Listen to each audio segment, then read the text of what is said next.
પોતાની જાતે વખાણ કરવા, પોતાના દ્વારા થયેલું દાન પોતાની હાથે જાહેર થાય કે મેં તો દાન કર્યું, પુણ્ય કર્યું, એ તમારા પુણ્યનો ક્ષય થઈ રહ્યો છે. તમારા હાથથી દેવાયેલું દાન તમારા મોઢેથી ક્યારેય કહેવું નહીં. તમારા દ્વારા થયેલું કોઈ સત્કર્મ તમારા મોઢે ક્યારેય વર્ણવું નહીં. ક્યારેય ન કહેશો.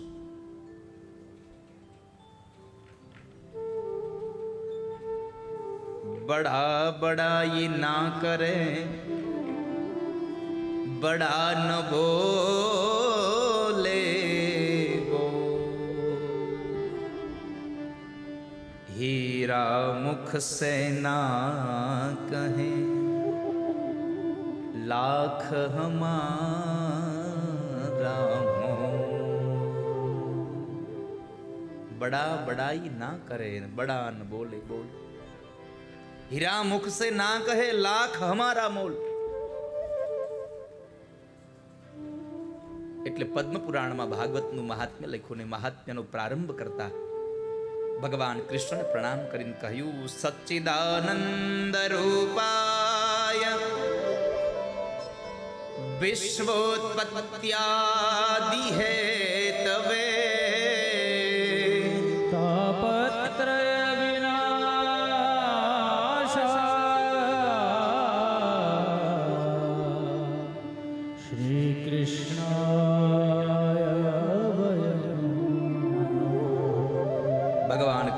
પ્રણામ કર્યા. જે સતચિત અને આનંદ સ્વરૂપ પરમાત્મા છે, સૃષ્ટિ સ્થિતિ અને લયનું જે કાર્ય કરે છે એવા પરમાત્મા કૃષ્ણને અમે પ્રણામ કરીએ છીએ. તો ઠાકોરજીને પ્રણામ કર્યા. જે નિત્ય છે, જે નિરંતર છે,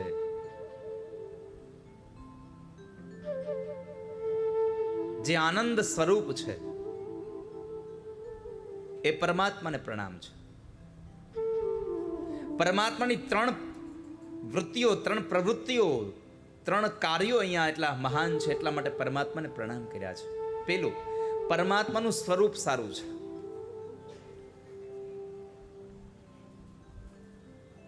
ભગવાન આનંદ સ્વરૂપ છે. એટલે કથામાં આપણને મજા નથી આવતી, કથામાં આનંદ બહુ આવે છે. કારણ જેની પાસે જેવું હોય ને એવું આપણને મળે. દરિયા પાસે જાઓ, પાણી છે જ, પણ ત્યાંથી ખારું મળે. અને કોઈ નાની એવી વાવ પાસે જાઓ તો એમાંથી પાણી મીઠું મળે. એમ અહીંયા પરમાત્મા પાસે આપણને આનંદ મળે છે, કારણ પરમાત્મા સ્વયં આનંદ સ્વરૂપ છે. ઠાકોરજી પોતે આનંદ સ્વરૂપ છે, એટલે આપણને આનંદ મળે છે. અને પરમાત્મા પાસે જઈને કોઈ દી ખુશીઓ, પરમાત્મા પાસે કોઈની જઈને ક્યારેય મજા માંગવી નહીં, ભગવાન પાસે આનંદ માંગવો. મેડિકલે જઈને કોઈ દી શાકભાજી માંગ્યું હે? મેડિકલમાં જઈને કોઈ દી કીધું ભાઈ 1 કિલો ચાની ભૂકી આપો? ત્યાંથી દવા જ મળે. જેની પાસે હોય જેવું એવું જ આપણને મળે. તો પરમાત્મા પાસે આનંદ છે, માટે પરમાત્મા પાસે આનંદ માગજો વાલા ભક્તો. ભગવાન પાસે આનંદ માગજો. તો એક પરમાત્માનું સ્વરૂપ આનંદમય છે. એટલે જો આપણે ભગવાનની મૂર્તિ જોઈએ ને તો આપણે તે ઓહો બહુ આનંદ થયો, આજે કેટલો સુંદર ભગવાનનું સ્વરૂપ છે. તો પરમાત્માનું સ્વરૂપ આનંદમય છે. બીજું, પરમાત્માનું કાર્ય બહુ મોટું છે. આ સંસારની ઉત્પત્તિ કરે, આ સંસારને ચલાવે, અને આ સંસારનો નાશ પણ પરમાત્મા કરે છે. એટલે મેં કથાના પ્રારંભમાં કહ્યું, કરતુમ અકર્તુમ અન્યથા કરતુમ સમર્થ ભગવાન ઠાકોરજી છે. આ સંસારમાં આપણે કશું જ નથી, બધું જ ભગવાન કરી રહ્યા છે. આપણે માત્ર નિમિત્ત છીએ. આ સંસારમાં બધાને ભગવાન નિભાવે છે. પરમાત્મા કે નિમિત્ત નથી બનતા, નિમિત્ત આપણને બનાવી દે છે. એટલે મેં કહ્યું, નિમિત્ત માત્ર યજમાન તમે છો, બાકી બધું કરવાવાળા તો ભગવાન છે. માત્ર નિમિત્ત માત્ર છીએ આપણે. પ્રભુ ક્યાંય નિમિત્ત નથી બનતા. જન્મ માટે મા બાપને નિમિત્ત બનાવે, પાલન અને પોષણ માટે પરિવારના સભ્યોને નિમિત્ત બનાવે, અને અંતે મૃત્યુ માટે કોઈના કોઈ તત્વને પરમાત્મા નિમિત્ત બનાવી દે. કોઈ દી ક્યાંય સાંભળ્યું ભગવાને મારી નાખ્યા કોઈને? નહીં તો કર્યું છે એણે જ બધું. છતાંય કોઈ વસ્તુ નિમિત્ત હોય છે, કાં તો અકસ્માતમાં આપણે નિમિત્ત બની ગયા હોઈએ, ચાલ્યા જતા હોઈએ અને એક નાની એવી કેળાની છાલ પગમાં આવે ને પડીએ અને માણસ મૃત્યુ પામે, તો શું કહી? ભાઈ કેળાની છાલ પગમાં આવીને ભાઈ ગુજરી ગયા. કેળાની છાલ નિમિત્ત બની ગઈ. આ સંસારમાં નિમિત્ત માત્ર બધું છે, બાકી તો પરમાત્મા કરી રહ્યા છે. તો પરમાત્માના 3 કાર્યો, પરમાત્માનું કામ કરવાની ક્ષમતા બહુ મોટી છે, એટલા માટે પરમાત્માને પ્રણામ કર્યા છે. પણ જુઓ વાલા ભક્તો, કોઈનું સ્વરૂપ સારું હોય, કોઈનું કામ કરવાની ક્ષમતા સારી હોય એટલે એને પ્રણામ કરવા પડે એવું જરૂરી નથી. સ્વરૂપ સારું હોય, કામ કરવાની ક્ષમતા સારી હોય તોય વંદનને પાત્ર ન હોય, કારણ એનો સ્વભાવ સારો ન હોય. સ્વભાવ સારો હોય ને તો જ પ્રણામને પાત્ર થાય, નકર પ્રણામને પાત્ર ન થાય. આ સંસાર, આ દુનિયામાં પરમાત્માને પ્રણામ એટલા માટે કરીએ છીએ કે એનો સ્વભાવ સારો છે, ને ભગવાનનો જે સ્વભાવ છે એવો સ્વભાવ આ સંસારમાં કોઈનો નથી. તાપત્રય વિનાશાય, મારા ને તમારા 3 પ્રકારના તાપોનો વિનાશ કરે, નાશ નહીં. ભગવાન બાદરાયણે લખ્યું તાપત્રય વિનાશાય. આ સંસારનો માણસ પોતાની ઉપર રહેલા દુઃખનો દૂર કરવા પ્રયત્ન કરે તો માત્ર દૂર કરવાથી દુઃખ દૂર થાય છે, પાછા આવે નહીં એવું બને જ નહીં. પણ એક વખત પરમાત્મા જો તમારા જીવનમાંથી દુઃખ કાઢી નાખે તો એ દુઃખ જિંદગીભર તમારા જીવનમાં ક્યારેય ના આવે ઠાકોરજી.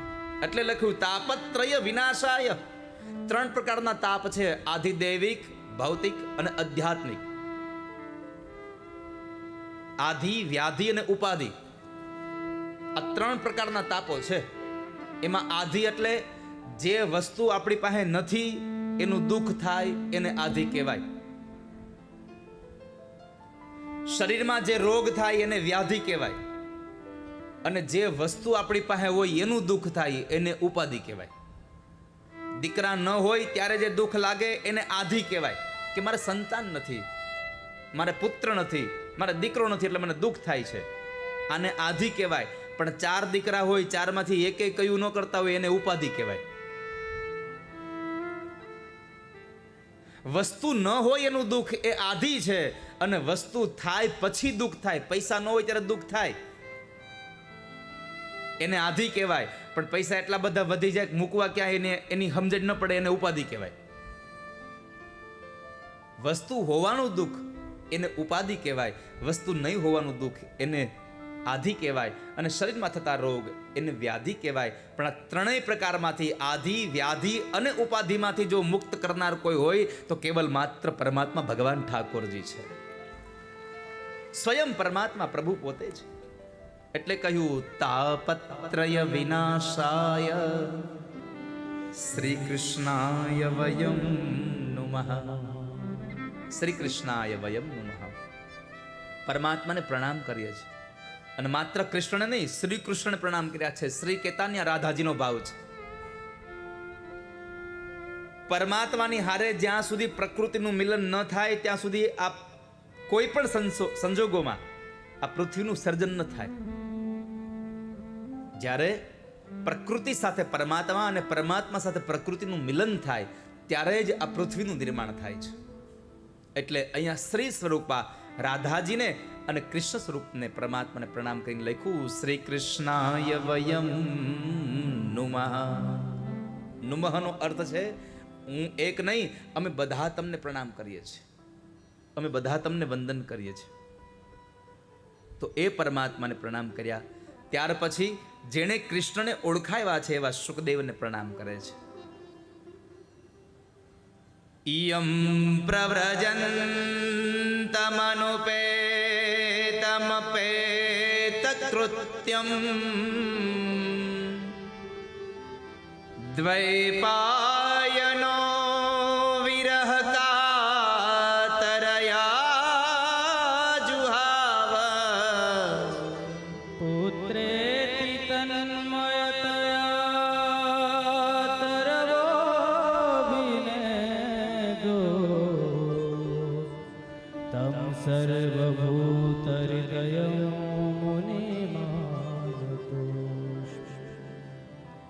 સર્વભૂતોના હૃદયમાં બિરાજમાન ભગવાનને પ્રણામ. તમ સર્વભૂત હૃદયમ મુનિમાન તોસ્મી.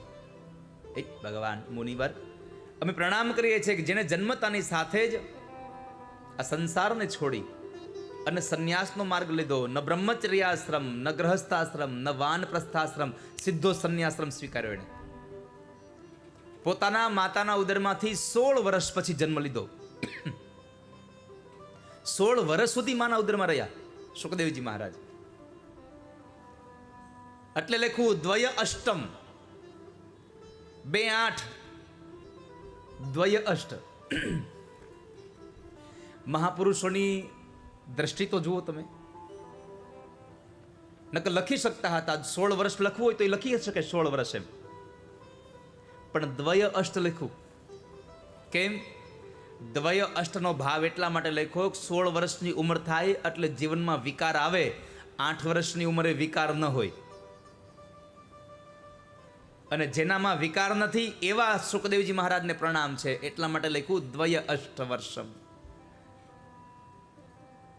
તો જેને યમ પ્રવ્રજંત, જેને કાંઈ સંસ્કાર થયા નથી અને કાંઈ સંસ્કાર કરવાના બાકી રહેતા પણ નથી, એવા સુખદેવજી મહારાજ જન્મતાની સાથે જ્યારે ઘરેથી નીકળે અને પાછળ પુત્રના નામ સાથે તન્મય બની પુત્રેતિ તન્મયતયા તરભોભિનેદુ તમ સર્વભૂત હૃદયમ. તો પુત્રની પાછળ પાગલ બની અને નીકળેલા એ વ્યાસ ભગવાનને જંગલના ઝાડવાઓએ ઉપદેશ આપ્યો કે વ્યાસ ભગવાન, તમે આમ અધીરા ન બનો.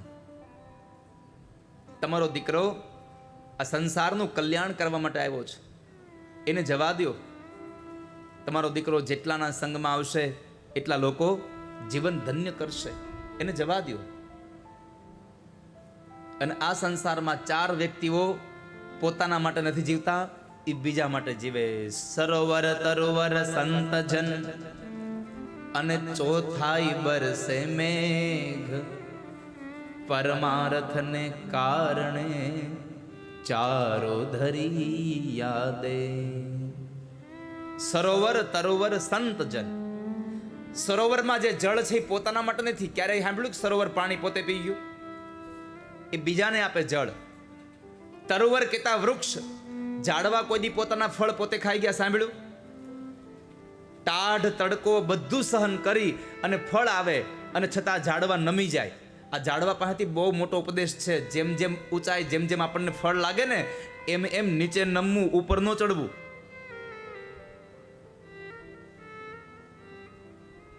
કોઈ દી સાંભળ્યું ગાય પોતાનું દૂધ પોતે પી ગઈ? હે? એ બીજા માટે.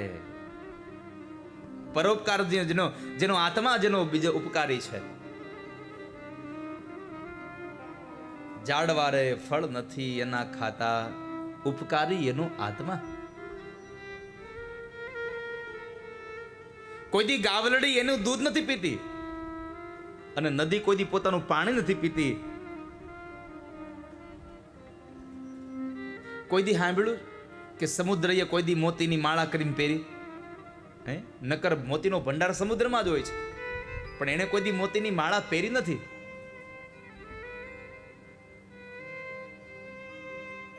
દરિયો પહેરે નહીં માળા, માળા પહેરે નહીં દરિયો.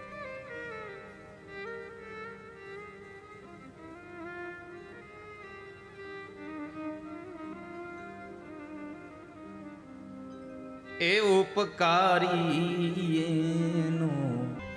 સંત કોઈ દિવસ પોતાના માટે જીવન જીવતા નથી, તો સંસારના લોકોને સુખી બનાવવા માટે થઈને જીવન જીવે છે.